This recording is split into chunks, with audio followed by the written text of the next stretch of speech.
Welcome to the Gay Buddhist Forum, where teachers from all schools of Buddhism offer their perspectives on the Dharma and its application in modern times, especially for LGBTQI audiences. These talks are offered freely to the world and made possible by appreciative listeners. If you would like to support our efforts to share the Dharma with underserved audiences, please visit gaybuddhist.org. There you can donate, find a list of upcoming speakers, or enjoy many hundreds of these recorded talks dating back to 1996. Good morning again. Welcome to those who joined us during the sit. Even though a lot of us know one another already, and there are always new faces, or relatively new, so it's nice for us to go around and say our names. Chance for Heather to also know who's here. I also invite you to share your preferred personal pronoun, because there are some new people here. I don't want to make any assumptions. I'll start. We can start with the first row. My name is David, he, him. My name is Alzak, he, him. Christian, he, him. My name is Grisha, he, him. Jason, he, him. Mark, he, him. My name's Harley, he, him. Jeff, he, him. I'm Ed, he, him. My name is Jerry, he, him. My name is Clint. I'm Larry. I'm Peter. Jack. Jason, he, him. My name is Stephen. My name is Bob. My name is Tony, he, him. My name is Matthew, he, him. I'm Brad. I'm Susan, she, him. I'm John, he, him. Michael. Paul. Tim, he, him. David, he, him. Richard, he, him. Don. Jay. Welcome. Our guest, not so much part of the Sangha, as I understand, been longer than I have. Heather Sundberg is a teacher with the Mountain Stream Meditation Center in the Sierra Foothills.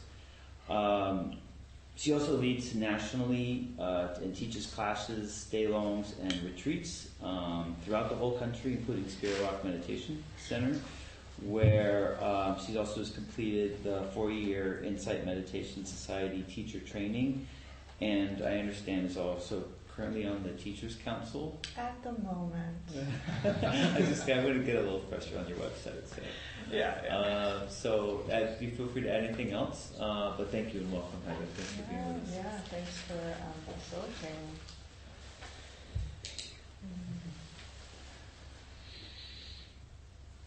So hi everyone. Hi. It's good to see you again. How many of you am I meeting for the first time? Because I know a lot of you from over the years I've been here. So a few of you for the first time? Just a few of you, that's what I thought.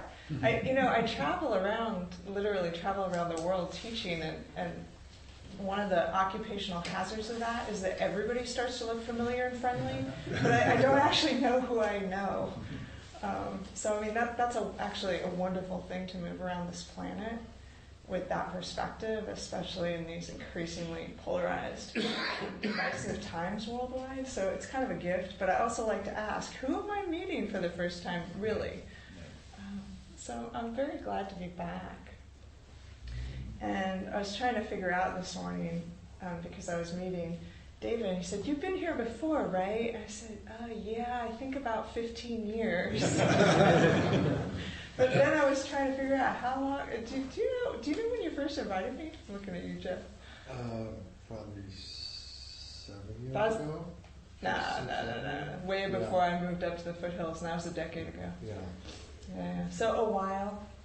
So what that means is I've had the privilege and the opportunity to connect with you more often when I lived here. I moved in 2010. And, just be a kind of, I feel like you guys invite me in as kind of a friendly extended family member. Mm-hmm. And I really appreciate it. I actually do very little what I call public teaching anymore. I'm just doing less and less sitting groups and day-longs, and more my focus in teaching is kind of long-term experienced student trainings, you know. But every time I get the invitation from you guys, it's just like, when can I find a Sunday where a retreat isn't ending at 11? That's my problem. Is I come down here and teach, but the retreats end at 11 on a Sunday. So I'm heading to the solstice retreat at Spirit Rock tomorrow, which I founded with my co-teachers probably around the same time I started teaching here. It's about 13, 14 years ago. And so here I've appeared, and meanwhile you guys have had a whole journey. I was remembering your first day long in March of 2017, and even though you've had the annual retreat for so many years, there hadn't been the day long. And it was, you know, I was just thinking back fond memories of being able to participate in that, you know. So it's like, oh my gosh, almost 3 years have gone by. We're getting older. You know, like time's passing, things are happening. I was really young when I first showed up here. I might look young now. Think about 15 years ago. So I was, at the time that I was trained as a senior teacher, I was the youngest. So that's how that occurred. And in terms of a diversity issue, that's one that one gets to outgrow. So that's interesting. You know, there's definitely some marginalization there, but one gets to outgrow it in some sense. That being said, I really don't take a long lifespan for granted at all. Actually, quite a large percentage of my family members passed before, either right around the age I am now, or even before. So it's like, wow, I'm so glad I made it this far. You glad you made it this far? Yes. I mean, I know it's hard. You know, the first noble truth stops for nobody. First noble truth meaning it isn't easy being a human being living a life. There is stress. There is suffering. And it's personal, and it's interpersonal, and it's systemic. And it stops for no one. But I'm really grateful in my own life's journey that there's the third noble truth, you know, which is, even though the first noble truth stops for nobody, peace is possible. And it doesn't mean that we don't stand up for justice, and it doesn't mean that we don't do our interpersonal work that needs to be done. And of course, we're all here on a Sunday morning because we have some care, I would imagine, in our hearts for the spiritual journey, you know, including the community aspect, which is so strong here in the community. I mean, moving around teaching, it's like, it's such an opportunity to not know a lot about communities, but to feel what's going on. So it's like, it's not the conceptual knowledge of how it is, it's just the feeling. And every time I come in here, all these years, there hasn't been a single time when I haven't felt welcomed. And to me, there's a difference between welcomed and welcome. So I felt both. I felt welcomed, but I've also felt welcomed. The welcomed is an active. You know, it means somebody came up and said hello and sat down and spoke with me. And the welcome is more of a gestalt. You know? And I feel both of those so strongly in this community. And it's why I keep coming back, and I dare say that I'm speaking something that you know way better than I do. But I'm also saying it because there was somebody who was new and folks who are newer. This isn't everywhere. I'm sorry to say. Communities vary, but we know that. We know that. So, I'm smiling at David. We need relative time. It's 11:50, right? That we do the close and and announcements and such things. Exactly. Okay, And it's just good to make a little time to chat, Q&A. We like to have. right. And I remembered that too. But I always like to know when the deadline is for the reflection from here and the reflection from us. And because I only come once a year, my mind loses details. Does yours? Am I the only one that this happens to? I noticed when I was new in teaching, that hypervigilance, like when you're new at something and you care about it and you really want to get it right. And so every community I'd go to, I would know walking in the door, this is how they do things, this is what the time frame is. There's a little bit of hypervigilance, actually. It's coming out of a deep, deep caring for holding space and getting it right. And I just named that. I mean, it popped into my head, but it's a universal dynamic. And so I like to kind of tease that apart and notice, when is there relaxation in the system so that it can just be kind of connective and attuned? And when is it in a cycle where it needs to be a little bit more precise and contained, but the edge of that is like tight? This is practice. This is practice in real time. And we can take anything and practice with it in real time. It's kind of funny. I mean, I actually brought you guys a Dharma talk, but as I was driving here this morning, I had this intuition that it wasn't going to happen. It's very common, actually, when I come here, that I bring a Dharma talk and it doesn't quite happen. Again, that's because of comfort. It's like the notes happen in the order that the notes are written when this system here needs a little bit more comfort. Okay, I know what I'm doing. With you all, I realize more and more it's just this energetic. I'm just kind of looking at you and feeling whatever I'm feeling. I'm not saying I'm feeling what you're feeling. But just more of a feeling of us and what wants to come through in terms of how I practice, how you practice, how we practice. So my theme, if there is a theme, is very much the season change and this oncoming winter. And one of my favorite Dharma themes for practice in this transition and moving into winter is actually deep listening. So in a way, I'm already modeling it, I realize. It's just like things are coming through my mind and my heart, and I'm trusting that they're good enough, and then I'm floating them, and then I'm feeling back from you. So I'm actually practicing right now an internal and external deep listening. I didn't realize that until I named the theme. It's interesting how often we're practicing, but we don't necessarily know it. And then all of a sudden you just kind of have a headline or a theme and realize, I'm practicing. Doesn't look like eyes closed, sitting still, but I mean, that's not a human life. That's like a regular interval in a human life. That's not a whole human life. So, it's deep listening.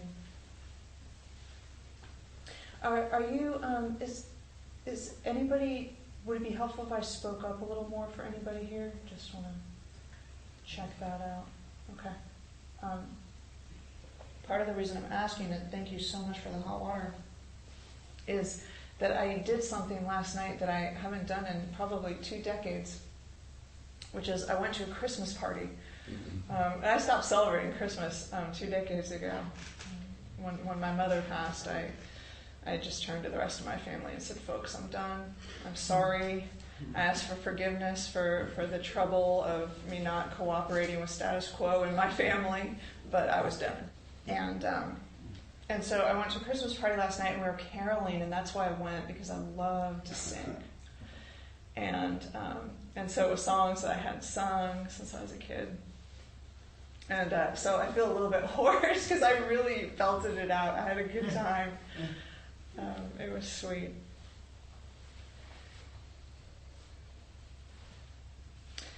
So I thought I actually would share with you a winter song that's not a Christmas song that I actually learned in the first circle of people that I learned to meditate with.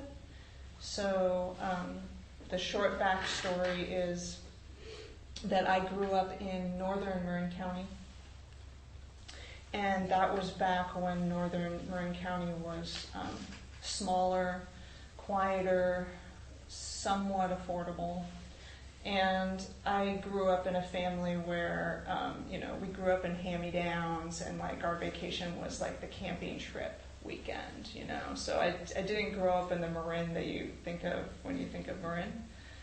So my friends were getting the new cars, and I was just trying to figure out how to save money for college, like that. But Marin, even back then, was a huge kind of eclectic spiritual free-for-all. And so due to my interest at a young age, there was a lot available. And so the circle I learned to meditate in was a circle of women, actually. And they were practicing everything. It was like a pagan circle. It was a Wicca circle. It was, they were practicing a lot of meditation. And what called to me with this circle was the support of those women at the time in my life of incredible transition, moving into womanhood, and the mindfulness of breathing that we practiced. And so I went to the facilitator after group one, and we did a lot of cool stuff, drumming and journeying and all this stuff. I was like, can you teach me that mindfulness of breathing, please? I need that. My mind and heart and body and life are chaos. And some of you that have known me over these years know a little bit more about that story. So it was an incredible dukkha for me. But we would sing a lot too. So I just thought I would share with you a song I was singing last night. I said, I want to share with everybody a song that I started out with. How many of you like to sing? Am I torturing you? Couple people. Okay, well, I don't know. Sometimes when I do this, I sing it, and then I say, okay, you want to sing it? Well, let's just try it. I'll sing it, and then I'll see what I feel. And if everybody's all walled off, then we won't do that. Okay? It's really simple. It goes, be like melting snow, be like melting snow. Wash yourself of yourself, be like melting snow. A white flower grows in the silence. Let your tongue become that flower. And then it keeps going. Be like melting snow, right? Maybe we'll just do the be like melting snow, be like melting snow. Wash yourself of yourself.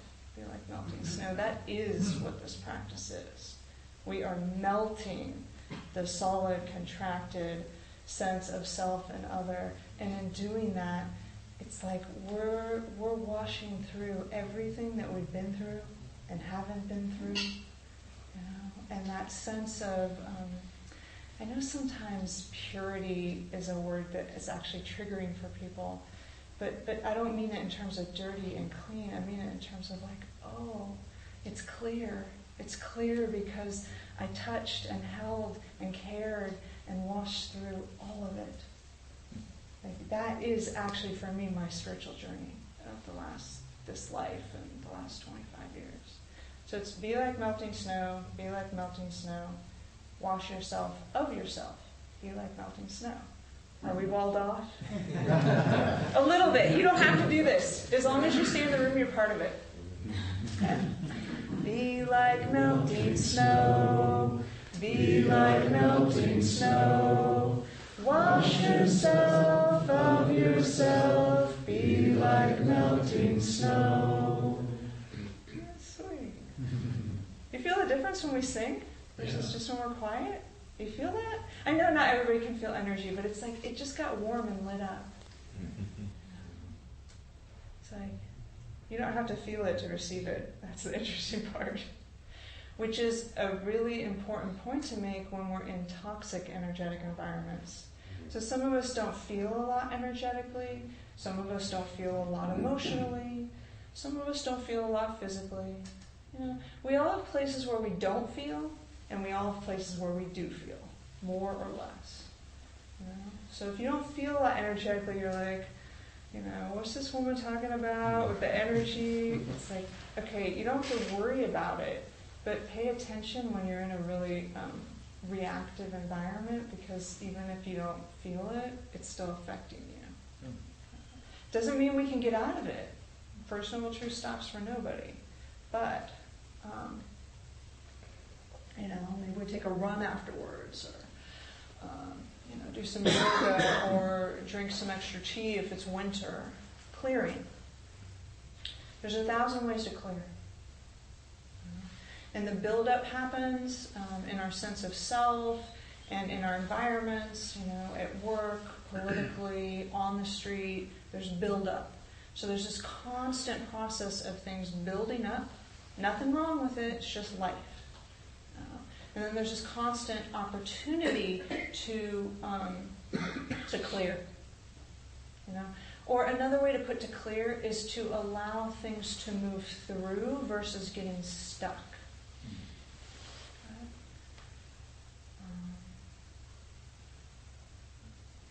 There's a great teaching from the Buddha on that. And it's one of the teachings that the Buddha gave to his son, Rahula. Actually, again, when Rahula was kind of a young adult, actually not so different in age to when I started meditation. I get really fascinated with the teachings that the Buddha gave his son, because on a two truths model, two truths being there's a personal reality and there's a kind of archetypal universal reality, and that they interweave. So I figure universally, probably all were the same in the eyes of the Buddha, universally. And personally, this was his kid. Okay? It's like, that doesn't just disappear. It's both. So this is a lens I really like to move through the world with and just notice, like, what's needed and where is my view right now? Is it more personally based? If it goes too far personally based, then I'm taking it really personally. And there's trouble there. Right? Am I the only one that gets in trouble when you take it way too personally? I figured not. Okay. So that's the edge there. But then, it's really fine to experience things personally. That's healthy. So especially for those of us who are really feeling the call on the spiritual path,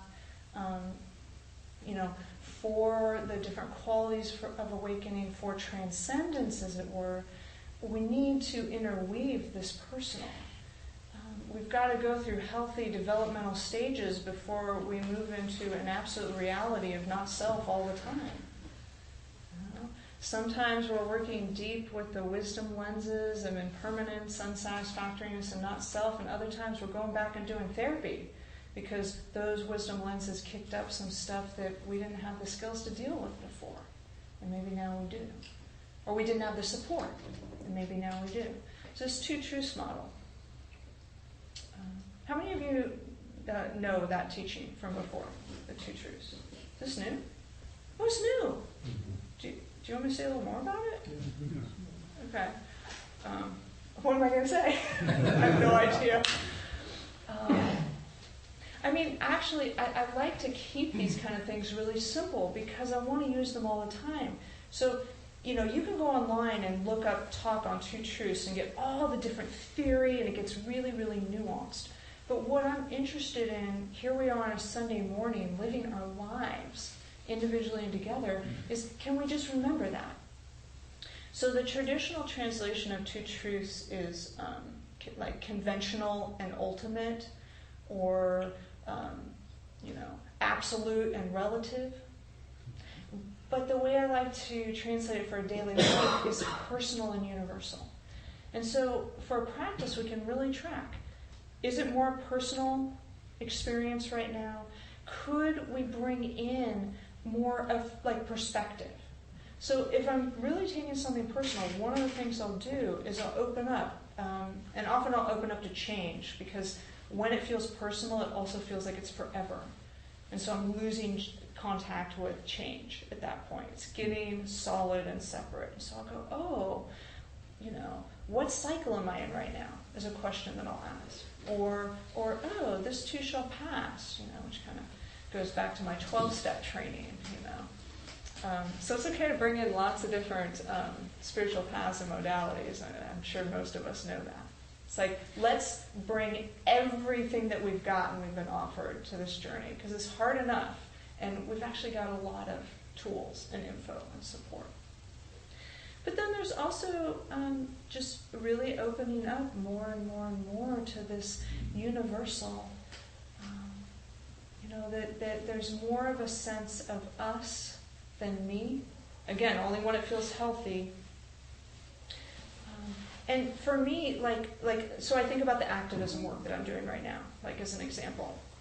I'm doing a lot of activism work right now within systems around gender equality. And hard. And I mean, we know that from all the places that are marginalized where we do our inner and outer activism work. It's high risk. It's really vulnerable. It's super hard. I wish it was somebody else's turn, but right now it's mine. And so we go through our seasons with that. That's a universal. Universal lens is like, oh, is it my season to engage, and at what level? And sometimes we need the winter season to go within and renew. This is universal level. It's like, oh, my season's winter with this. I'm actually going to self-care, refill the reservoir. Oh, it's spring, it's high summer. I'm out there, I'm doing it, I'm manifesting. It's growing. I'm not in control of this thing. And yet, totally showing up and engaging. That's more of a universal lens of saying, oh, this is the season it's in, and so this is how I'm going to show up. It takes some incredible deep listening to know what season we're in. Especially when the world's on fire. I mean, it's so desperate that it's, I don't know if you find this true, but I do, it's really easy to stop listening to our own rhythms and our own seasons in the face of the level of need and desperation. It's like, if we have any conditioning whatsoever to be a hero, it's activated, right? And so again, it goes back to that listening. And I realized for me with the gender work that I'm in summer season with now, there was a really important fall and winter season before that where I was really working inside with self-empowerment. It was an internal process that went on for many, many years. That if it hadn't happened, I could not, for me, I'm just speaking my own story, I couldn't be taking the risks I'm taking today. They're all connected. The universal truth understands that it's all connected. Not in our heads, not as theory, but like in our guts. Gets it. So, okay, let's get to the sutta, and then let's hear from you, because time relatively is passing. So here's the sutta, or the teaching that the Buddha gave his son Rahula around the time of coming of age. And it's about the elements, and I often think of this particular line in the sutta when winter comes. So he says, Rahula, my son. I just think of that and my heart just melts. It's like, I don't know if he said my son, but that's what I always feel. It's like, Rahula, my son, develop meditation that is like the earth. For when you develop meditation that is like the earth, agreeable and disagreeable objects will not invade the mind and remain. Rahula, my son, develop meditation that's like the water. For when you develop meditation that's like the water, agreeable and disagreeable objects will not invade the mind and remain. And it goes on, the fire and the air and space, the fifth element, space.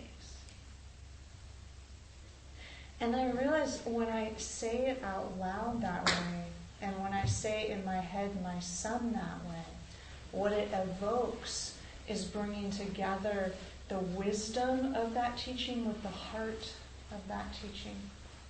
That's what it does for me. And so unpacking a little bit, agreeable and disagreeable objects will not invade the mind and remain. An object is a sense-store human experience. So an object could be a thought, or a sound, or a smell, or a taste, or a touch, etc. Right? So there's these quote-unquote objects, these human events.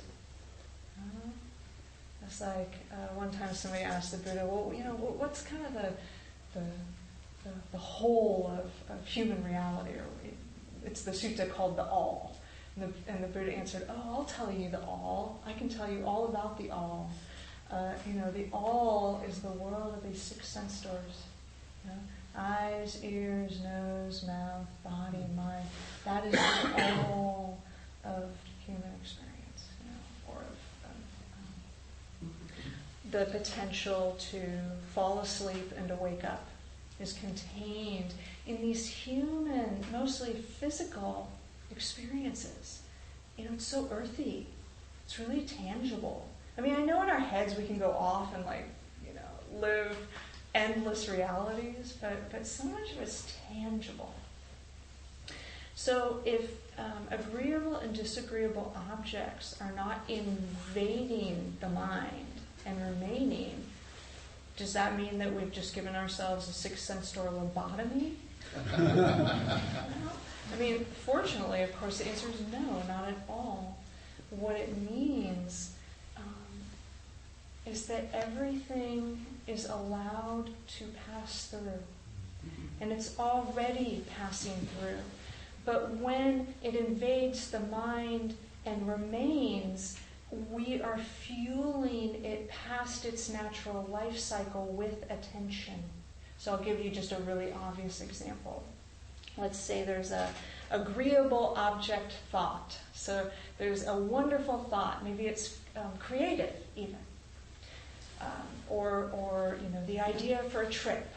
That's always a great one. The idea for a trip.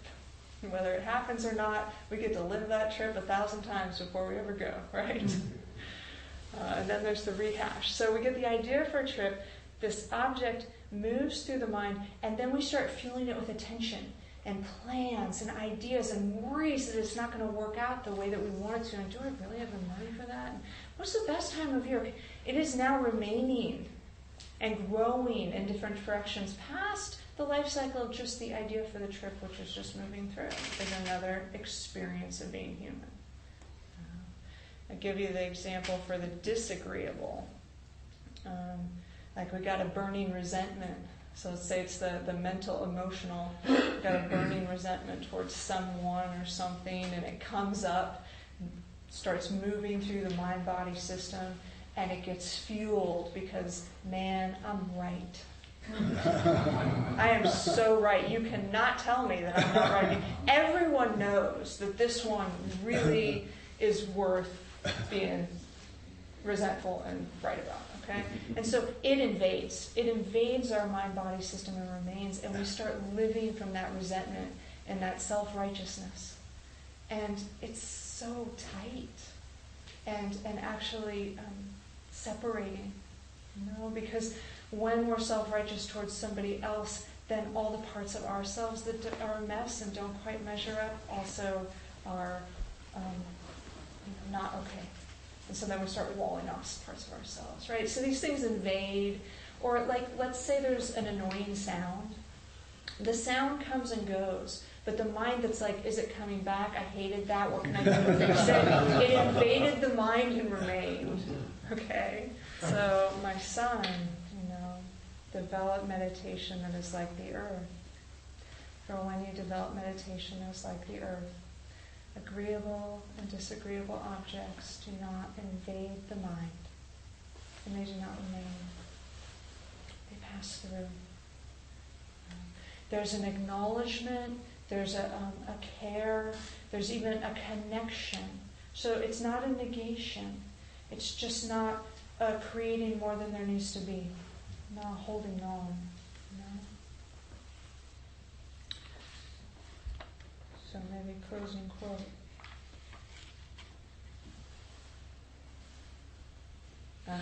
Okay. We're going to take it one more step. Don't worry about this conceptually. Every one of us has seeds that knows this. Okay? So this is from my Thai forest tradition lineage and the late great master Ajahn Mahabua. He says, whatever arises has to vanish. Whatever is true, whatever is a natural principle in and of itself, that won't vanish. Okay? So whatever arises has to vanish, but there's more.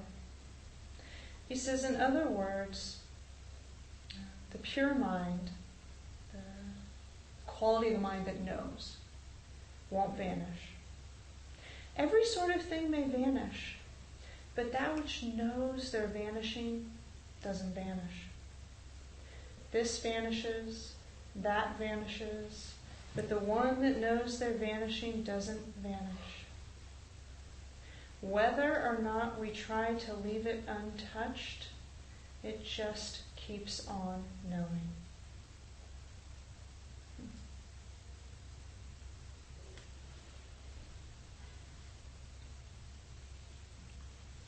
When I read quotes like this, I always look for the part that jumps out in the reading. I've read this 1,000 times. And for me this time it was, whether or not we try to leave it untouched, it just keeps on knowing. No matter how much we want to understand this and know and try to make it something, actually that which knows just takes care of itself. And then we can rest. For all the thousands of things that we have to take care of in this relative personal world, and yeah, we got to take care of them. No one else is going to do it. And we take care of each other. So for all of that, that universal, that absolute, it's like there's something holding us that we can rest in while we actively take care. That's what that's pointing to. You don't have to believe it, but just holding it as a possibility.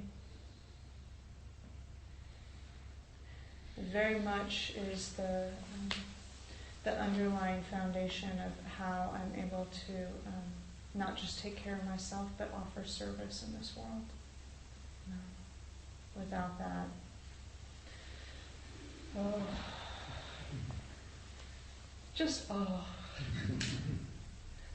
So,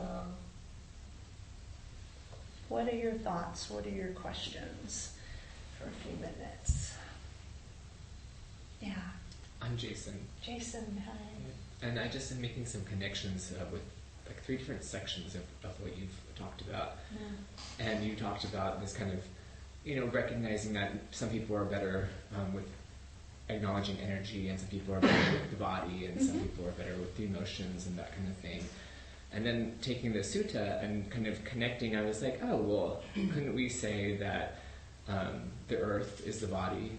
So knowing when to work with the body, right? When the water is the mind, and knowing when to study. Oh, I love that. And looking at fire as being the emotions, and knowing when to work with the emotional energy. And then looking at space as being the energetic energy, and knowing when to work with that. And then connecting it to the idea of these seasons, right?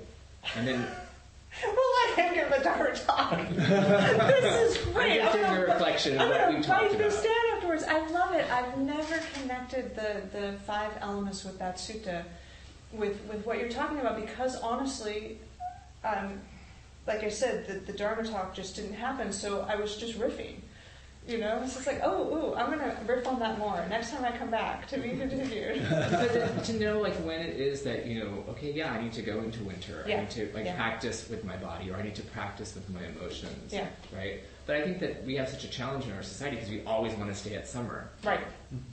And then we don't want to allow ourselves to actually acknowledge, I'm not really good with that. But I'm not willing to go into the winter to actually practice in those areas. Exactly, or the ways that we get marginalized for our introverted sense of self, and I say marginalized in the sense of resources and opportunities are lost because we're manifesting a tendency or knowing that it's not status quo. Right, and depression is not okay, right? Right. But maybe depression is trying to point us towards maybe you need to be going towards your winter. Yeah. Right? And then resisting it, which then becomes, I think, depression. Yeah. Can. And again, maybe we're not talking about clinical definition, but just the fact that we all go through these energetics. Right. Keep going with that. That's great. Okay. So, other questions, reflections? Yeah. Thank you so much. I'd just like to ask if, before we finish, if we could do a few choruses of the ice melting. Oh, yeah, of the Be Like Melting Snow? Yeah. Before it is a finish. Absolutely, we can do that as a finish. Yeah, great. Good, I'm glad somebody liked it. That was a little bit of a risk. just acknowledge, and I always do something when I come here that's a little bit of a risk.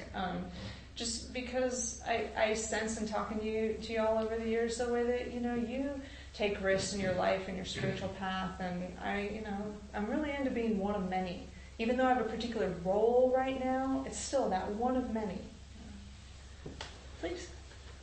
You say your current cause that you're involved in is gender equality. Yeah. Could you be more specific about how you're working in that area? Well, I can, but not on recording. Oh. So let's talk afterwards. I mean, really, I'm fine talking about it, but not on recording because I don't know where it's going and how long in the distance future, and yeah.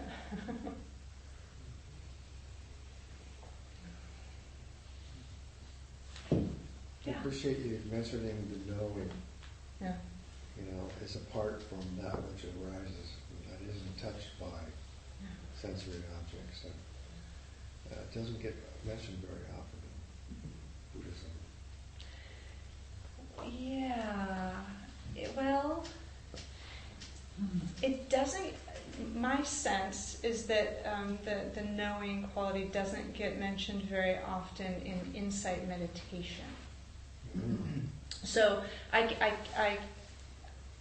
I grew up in insight meditation and like a spirit rock and all that. So I have all that meditative training, and that was where I was trained to teach. But I also grew up in the Thai force tradition and was blessed to teach in that lineage. And so that's coming directly from actually outside the kind of secularized, mainstream, very Western-friendly Dharma that we call insight meditation. So yeah, that's why it doesn't come in, I think, as often. And that's also part of why sometimes, again, it was not my plan to bring that in, but I felt something and I went, I think we're going there. So just to know that, like, if you're looking for more of that in retreats, obviously we don't actually have so much influence about what gets taught in a public sangha, although of course if we're on the board we have some influence. But like, you can choose retreats. Like, I teach whole retreats and I'm not the only one, but I'm just aware of it because how I said at the beginning, like, I'm really moving more into kind of ongoing training and more experienced Dharma. This is what I'm doing. So I teach whole retreats that are basically on the interface between the quality that knows and the embodied experience of that, and then developing the concentration as the platform to support that.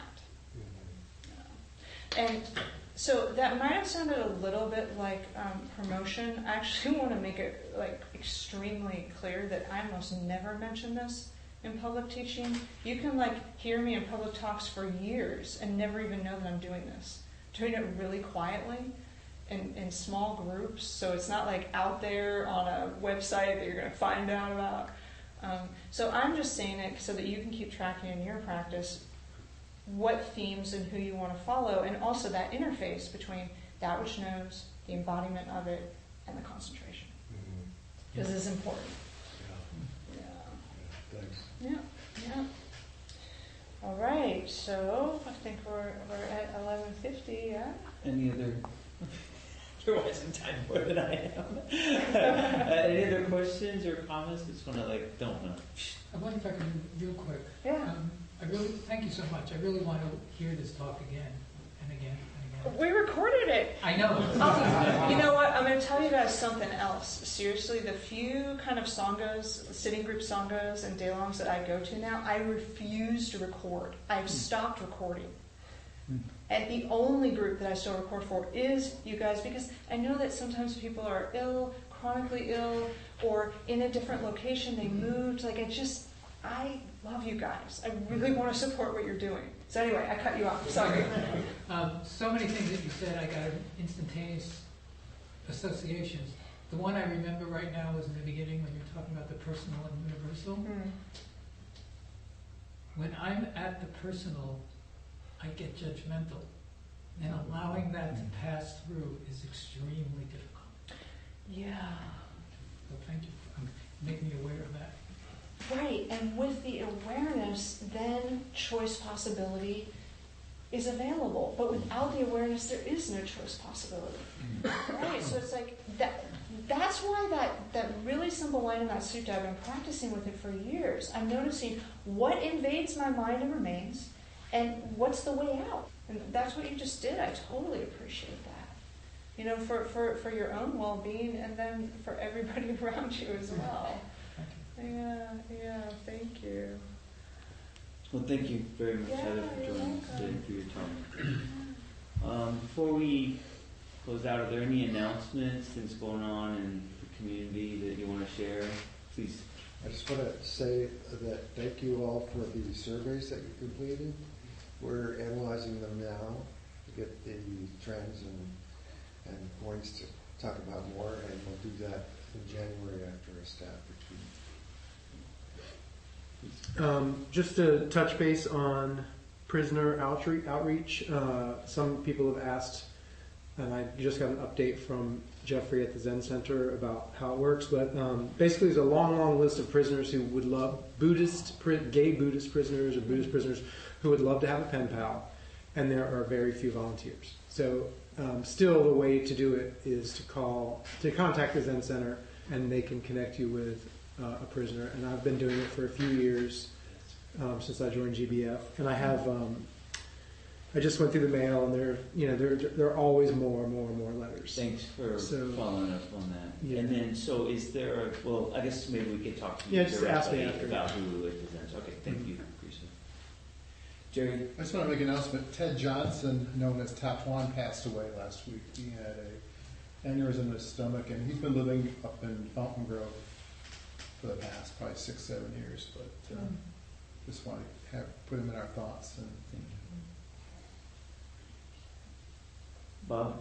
At the risk of being repetitive, just a reminder in this season of giving and sharing, there will be things you do not want to hold on to, and you may be willing to bring it to the community first.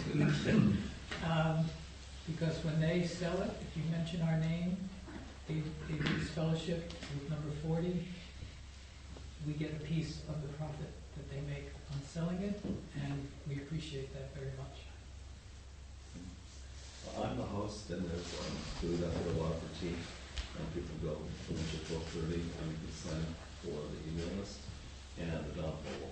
And there's someone left some champagne flavored stuff from Stuffer gums.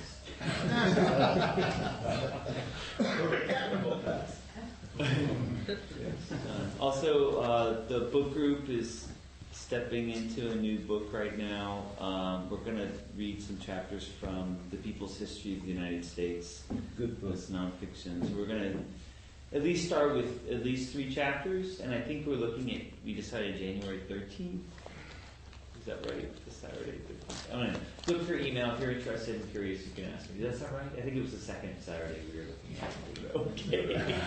The second Saturday is the 11th and 12th. Maybe it's, thank you. I think maybe we were looking at the 11th, but don't take my word for it. Ask me later. But if you're interested, check. Also, there is a sign-up sheet if you want to be. There is a Google group for it, which has links to other resources about undoing racism and white privilege, which is what the book group is about.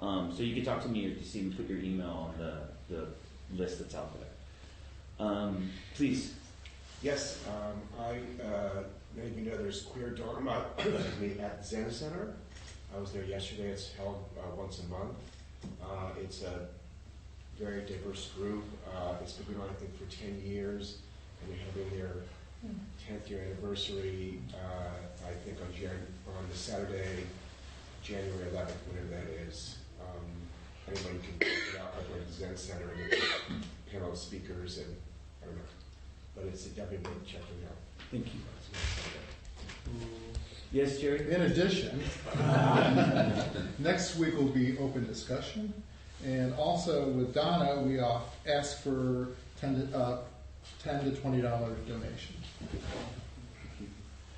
So we'll stand and do the dedication of merit. I want to ask that when we're done, if we could just take a pause. I'd like to ring the roll one last time, 3 times. So if we could just hold space for that at the end. Are we going to do her response again? Yeah. Oh, so. Well, we'll do that as the dedication, but definitely let's form a circle. Let's do that. Let's do that. Getting ready. Getting ready. Is that what this was? Okay, thank you.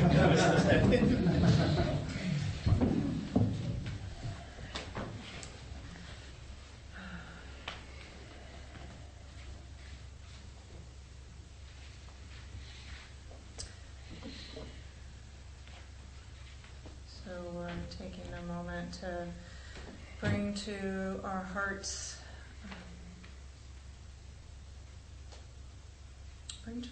those who are suffering, and definitely including our own suffering heart. And if somebody could say the name again of our friend who just passed on. Ted Johnson, known as Tatuan. Thank you. So we're holding them.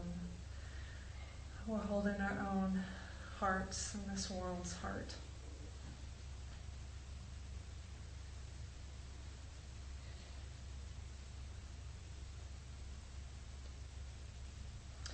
And we're starting to gather the blessings of our time here together, all the moments of connection and heartfulness, deep listening, and many, many other qualities. We're just gathering them up, showering them on ourselves first.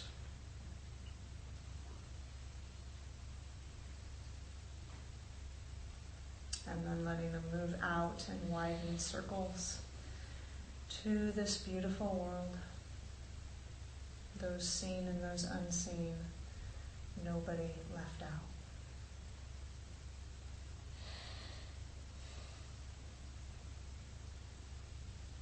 And we'll seal it with the song, which I'll say the words again, and then we'll sing it. So it's be like melting snow, be like melting snow, wash yourself of yourself, be like melting snow. And we'll do it twice because it just feels better that way. Be like melting snow, be like melting snow, wash yourself of yourself, be like melting snow, be like melting snow, be like melting snow, wash yourself of yourself, be like melting snow. So, deep heart bows. So good to see you all again.